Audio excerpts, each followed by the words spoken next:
বন্ধুরা, বিয়ের পর যখন আমি প্রথমবার শ্বশুরবাড়ি চৌকাঠ পেরিয়ে নিজের বাড়িতে গেলাম, সেই বাসর রাতে আমার স্বামী আমার দিকে কোনোভাবে ফিরে তাকালই না।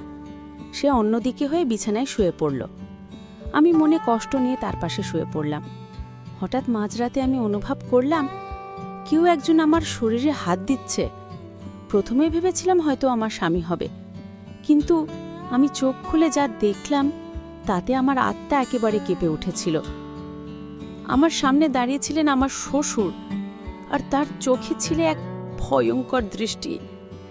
তাকে দেখে আমার মনে হচ্ছিল তার জিহ্বা থেকে লালা পড়ছে। আমি ভয়ে সরে যেতেই তিনি বলে উঠলেন, বৌমা, আজ রাতে তোমার সাথে আমি থাকব, আমার মনের ইচ্ছা আমি পূরণ করব। এ কথা বলে তিনি আমার ইচ্ছের বিরুদ্ধে গিয়ে আমার উপরে জোর খাটাতে শুরু করেন। আমার সন্তানটুকু কেড়ে নিতে তার বুকটা একটু কাঁপল না। আমার অসহায় আর্তনাদ সেই বন্ধ ঘরের মধ্যে মিলিয়ে গেল। সবচেয়ে আশ্চর্যের ব্যাপার হলো আমার স্বামী পাশেই ঘুমিয়েছিল, কিন্তু সে কিছু জানতে পারল না। আমার জীবনের এই ভয়ঙ্কর সত্য ঘটনা শুনলে হয়তো আপনারা চমকে উঠবেন। কেন আমার স্বামী চোখের সামনে সব দেখেও নির্বিকার থাকত? সেই উত্তর আপনারা সম্পূর্ণ গল্পটি পড়লেই পেয়ে যাবেন। তো বন্ধুরা, আপনারা যদি আমাদের এই চ্যানেলে নতুন হয়ে থাকেন, অবশ্যই আমাদের এই চ্যানেলটি সাবস্ক্রাইব করবেন। তো বন্ধুরা, আমার নাম মার্জিয়া। আমি খুবই একটা সাধারণ পরিবারের সন্তান ছিলাম। বাবা ছিলেন সাধারণ রাজমিস্ত্রি। তা দিয়ে যা আয় করত সেটা দিয়ে আমাদের সংসার চলত। সংসারের সব কাজ আমি সামলাতাম, কারণ আমার মা অসুস্থ হয়েছিলেন। পরে আমরা জানতে পারি আমার মায়ের এমন একটা রোগ হয়েছে যা চিকিৎসার জন্য প্রায় 10 লক্ষ টাকার প্রয়োজন ছিল। বাবার আয় করা টাকা দিয়ে আমাদের সংসার কোনোভাবে চলতো না। তাহলে কিভাবে এত টাকা জোগাড় করব? তারপরও আমার বাবা বাল ছাড়েননি। তিনি এক পরিচিত এলাকার বড়লোকের বাড়িতে আমার জন্য একটি কাজের ব্যবস্থা করেছিলেন। কাজটি ছিল সেই ধনী ব্যক্তির 27 বছর বয়সী একমাত্র ছেলেকে দেখাশোনা করার। আপনাদের মনে প্রশ্ন জাগতে পারে, 27 বছরের যুবককে আবার দেখাশোনার কি আছে? আসলে সেই ধনী ব্যক্তির ছেলে ফাহিম মানসিকতাভাবে অসুস্থ ছিল। বয়স বাড়লেও তার আচরণ ছিল শিশুর মতো। তার জন্য তার বাবা মা চেয়েছিলেন একজন সার্বক্ষণিক সঙ্গী, যে তাকে আগলে রাখবে এবং তাকে সুস্থ হয়ে উঠতে সাহায্য করবে। যেদিন আমি বাবার সাথে সেই বাড়িতে যাই, ফাহিম আমাকে দেখা মাত্রই আমার হাত ধরে তার খেলার জায়গায় নিয়ে যায় এবং আমার সাথে খেলতে শুরু করেছে। সেই দিন মালিক আমাকে মাস গেলে 30,000 টাকা বেতন দেওয়ার কথা বলেন, আর আমি মায়ের চিকিৎসার কথা ভেবে রাজি হয়ে যাই। কিন্তু আমি রাজি হতেই তিনি আমার বাবার দিকে তাকিয়ে এক অদ্ভুত প্রস্তাব দিলেন। তিনি বললেন, যদি আমি তার ছেলের সাথে আমার মেয়ের বিয়ে দিই, তাহলে তিনি আমার স্ত্রীর চিকিৎসার সমস্ত খরচ বহন করবেন। অর্থাৎ তিনি পুরো 10 লক্ষ টাকা দিতে প্রস্তুত ছিলেন। এই প্রস্তাব শুনে আমি আর বাবা দুজনেই হতভম্ব হয়ে গেছিলাম। আমার বাবা হাত জোড় করে কেঁদে বললেন, মালিক, আমি গরিব হতে পারি মালিক, কিন্তু আমি লোভী নয়। আপনার মানসিকভাবে অসুস্থ ছেলের সাথে আমি আমার একমাত্র মেয়েটার জীবনটা কিভাবে নষ্ট করতে পারি? তখন মালিক আমার বাবাকে বললেন, দেখো কুদ্দুস, আমি তোমাদের একটা বড় সমস্যার সমাধান করতে চাইছি, আর তুমি আমাকে ছোট করছো। তোমার টাকার প্রয়োজন, আর আমার ছেলের জন্য একজন যত্নবান স্ত্রী প্রয়োজন, যে তাকে খেয়াল রাখবে এবং তার সুস্থ হয়ে উঠতে সাহায্য করবে। যদি এই বিয়ের বিনিময়ে আমার অসুস্থ মা যদি সুস্থ হয়ে ওঠেন, তাহলে আমার কোনো আপত্তি নেই। আমার সম্মতিতে মালিক খুব খুশি হলেন। বাবা অবাক হয়ে আমার দিকে তাকিয়ে রইলেন। তিনি আমার হাত ধরে বললেন, মা, এই তুই কি করলি? একটা পাগলের সাথে বিয়ে করে নিজের জীবনটা নষ্ট করিস না। আমি আমার বাবাকে জড়িয়ে ধরে বললাম, বাবা, মায়ের জীবনের চেয়ে আমার জীবন বড় না। তোমরা ভালো থাকলে আমিও ভালো থাকবো। এই বিয়ের বিনিময়ে যদি মাকে ফিরে পাই, তাহলে আমার আর কোনো দুঃখ থাকবে না। আমার কথা শুনে বাবা কান্নায় ভেঙে পড়লেন। 3 দিনের মধ্যেই খুব সাধারণ আয়োজনে আমাদের বিয়ে হয়ে গেল। আমি শ্বশুর বাড়িতে গেলাম। ঘরে ঢোকার সাথে সাথে আমার স্বামী তার বাবাকে বলল, বাবা, আমার নতুন খেলনা কোথায়? তুমি তো বলেছিলে বিয়ে করলে অনেক কামনা দেবে। তখন আমার শ্বশুর তাকে বললেন, ফাহিম, তোমার সব খেলনা তোমার ঘরে রাখা আছে। এই কথা শুনে ফাহিম ছোট বাচ্চার মতো হাততালি দিতে দিতে ছুটে নিজের ঘরে চলে গেল। আমার শাশুড়ি আমার মাথায় হাত বুলিয়ে বললেন, বৌমা, ওর খেয়াল থেকে ফাহিমের সব দায়িত্ব তোমার। ফাহিমের ঘরে নিয়ে গেল। ঘরে ঢুকে দেখি আমার স্বামী খেলনা নিয়ে খেলতে খেলতে মেঝেতেই ঘুমিয়ে পড়েছে। আমি তাকে বিরক্ত না করে বিছানায় গিয়ে শুয়ে পড়লাম। সারাদিনের ক্লান্তিতে আমারও খুব ঘুম চলে এসেছিল। রাতে অনুভব করলাম যে কেউ আমার শরীরে কাপড় সরিয়ে পায়ে হাত দিচ্ছে, কোমরে হাত দিচ্ছে। আমি ভয়ে চোখ খুলতে দেখি আমার শ্বশুর আমার সামনে দাঁড়িয়ে, তার চোখে সেই কুৎসিত দৃষ্টি। আমি তাড়াতাড়ি নিজেকে সামলে নিয়ে ভয়ে ভয়ে জিজ্ঞেস করলাম, আপনি এখানে কি করছেন? তিনি একটু হেসে এসে বললেন, বৌমা, আমার ছেলের সাথে তোমার বিয়েটা তো শুধু লোক দেখানো, ও তো একটা পাগল, ও তোমাকে কোনোদিন সুখ দিতে পারবে না। আর আমি ওর পিছনে 10 লক্ষ টাকা এমনি এমনি খরচ করিনি। তোমাকে প্রথম দিন দেখে আমার পছন্দ হয়ে গিয়েছিল। আমি নিজের স্বার্থে তোমাকে এই বাড়িতে এনেছি। আজ রাতে আমি তোমার সাথে থাকব। তার কথা শুনে আমার পায়ের তলায় মাটি সরে গেল। আমি সাহস করে বললাম, আমি আপনাকে বাবার মতো সম্মান করতাম।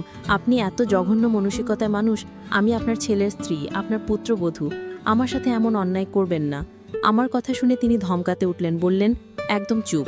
বেশি কথা বললে আমি তোমার মায়ের চিকিৎসা এখনই বন্ধ করে দেব। তোমার মা এখন হাসপাতালে আছে। যদি আমার কথা না শুনো তাহলে আর মৃত্যুর জন্য তুমিই দায়ী থাকবে। আর এই হুমকিতে আমি ভেঙে পড়লাম। আমি তার পা ধরে কাঁদতে কাঁদতে বললাম, আমার জীবনটা নষ্ট করবেন না। কিন্তু তিনি আমার কোনো কথাই শুনলেন না। তিনি আমাকে ভয় দেখিয়ে আমার মায়ের অসুস্থতার সুযোগ নিয়ে তার সব কথা মানতে বাধ্য করলেন। সে রাতে তিনি নিজের ইচ্ছা পূরণ করার জন্য এক ধরনের ঔষধ সেবন করেন, তারপর আমার উপর ঝাঁকিয়ে পড়েন। আমার স্বামী পাশে থাকা সত্ত্বেও এই রাতে তিনি আমার সাথে সবকিছু করেন। আর ঘরের ওপাশে দাঁড়িয়ে আমার শাশুড়ি সবকিছু শুনে নীরব ছিলেন। কেন সেদিন তিনি কোনো প্রতিবাদ করেননি, সেই উত্তর আমি অনেক পরে পেয়েছিলাম। সেই রাত থেকে এটা প্রায় রোজকার ঘটনা হয়ে দাঁড়ালো। আমার শ্বশুর প্রায় প্রতি রাতে এসেই উত্তেজক ঔষধ খেয়ে আমাকে তার ঘরে ডেকে পাঠাতেন এবং ঘন্টার পর ঘন্টা আমার উপর শারীরিক ও মানসিক অত্যাচার চালাতেন। তার কাছে আমার চোখের জলের কোনো দাম ছিল? আমি মুখে মুখে হাসি নিয়ে সারাদিন আমার স্বামীর সেবা করতাম, তার খেয়াল রাখতাম। ফাহিমের চিকিৎসা চলছিল এবং ডাক্তার বলেছিলেন যে সে ধীরে ধীরে সুস্থ হয়ে উঠতে পারে। এই কথাটা আমার মনে একটা ক্ষীণ আশার আলো জাগিয়ে রেখেছিল।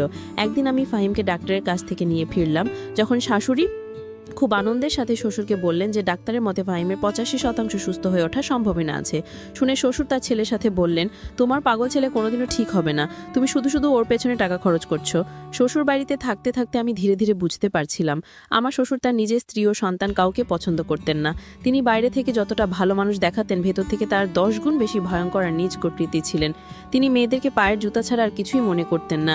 একদিন আমার শাশুড়ি রান্নাঘরে ছিলেন আর আমি খেলছিলাম। এমন সময় আমার শ্বশুর বাইরে থেকে এসে শাশুড়ি চোখের সামনে দিয়ে আমার হাত ধরে টেনে নিজের ঘরে নিয়ে গেলেন। তিনি আয়ামকে ধমক দিয়ে বললেন, তুই নিজের ঘরে যা। ফাহিম তার বাবাকে প্রচুর ভয় পেত, কারণ তিনি কোনোদিনও তাকে ভালোবাসা দেননি, সবসময় ধমক দিয়ে কথা বলতেন। আমাকে ঘরে নিয়ে গিয়ে তিনি একটা নোংরা পোশাক আমার হাতে দিয়ে বললেন, এটা আমার সামনে এক্ষুনি পরো। আমি হাত জোর করে বললাম, দয়া করে আমার সাথে এরকম আচরণ আর করবেন না। সে আমার কোনো কথাই শুনলেন না। আমাকে বাধ্য হয়ে তার দেওয়া সেই পোশাক পরতে হলো। তারপর তিনি আমাকে বাথরুমে নিয়ে গিয়ে নিজের ইচ্ছা পূরণ করলেন।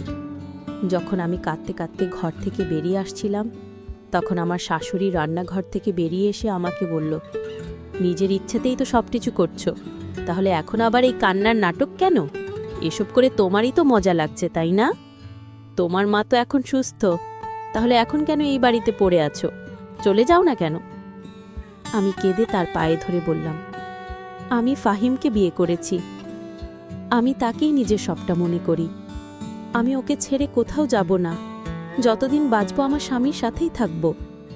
আমার কথা শুনে তিনি আমার কাছে এক থাপ্পড় মেরে বললেন, শ্বশুরের সাথে সবকিছু করে এখন স্বামীর জন্য দরদ দেখাচ্ছিস? যা আমার চোখের সামনে থেকে। শ্বশুর বাড়িতে ভুল বোঝাবুঝির শিকার হয়ে আমি নিজের ঘরে এসে কান্নায় ভেঙে পড়লাম। তখন আমার স্বামী ফাহিম, যার মানসিক অবস্থা ধীরে ধীরে উন্নতি হচ্ছিল, সে আমার কাছে এসে আমাকে জড়িয়ে ধরল। সে আমার কষ্ট বুঝতে শিখছিল, সে আমার কষ্টগুলো বুঝতে শিখেছিল।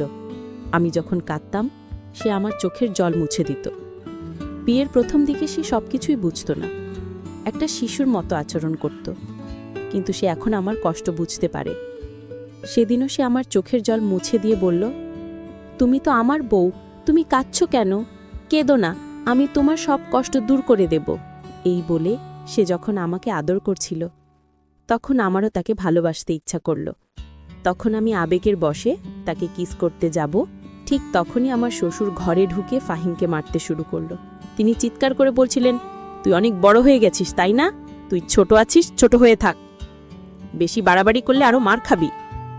আমি আর সহ্য করতে না পেরে সেই শয়তানের সাথে দাঁড়িয়ে চিৎকার করে বললাম যে, বন্ধ করুন আপনার এই অত্যাচার।